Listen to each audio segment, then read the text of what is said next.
নেই আগে।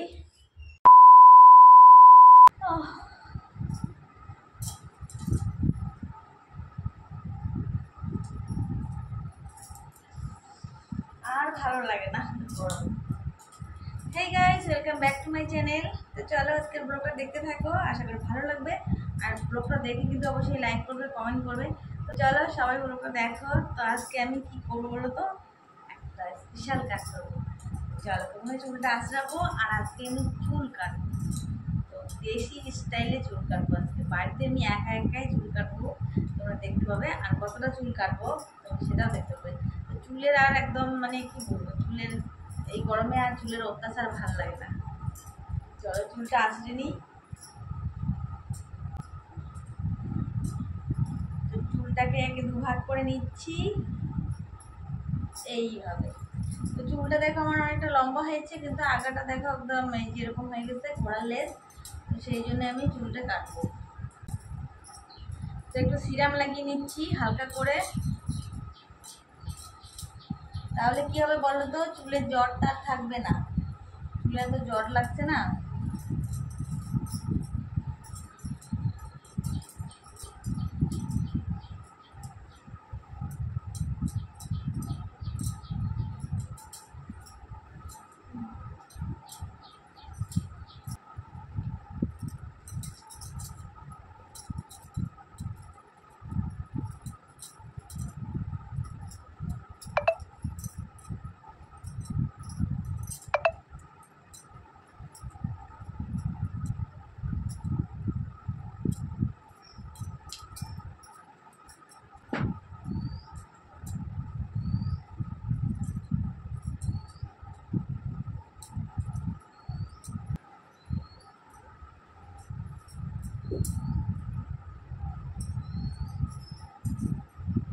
তো এরকম করে পনিটেল বাঁধলে কেমন লাগে আমাকে তোমরা দেখে বলো তো।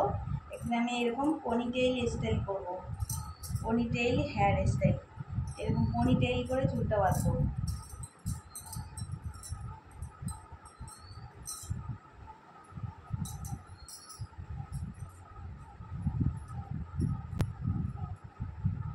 তো এখান থেকে আমি চুলটা কাটবো।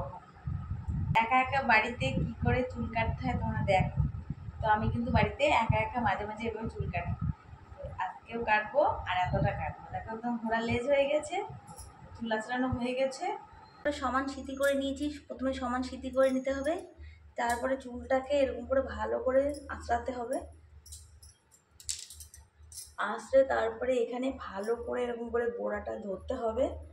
তারপরে চুলটাকে একদম টান করে এরকম করে সামনের দিকে নিয়ে আসতে হবে। সামনের দিকে নিয়ে এসেছি, আর এরকম করে চাপা দিয়ে থাকতে হবে। দেখো দেখো আমার চুলটা কেমন লেজ হয়েছে। তো কতটা কাটবো বলো তো।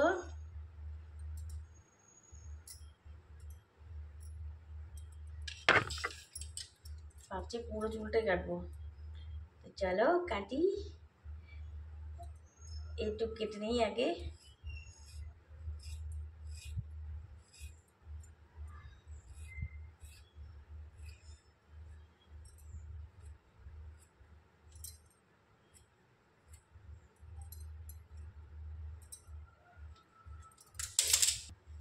তো এই দেখো কতগুলো চুল কেটে নিলাম।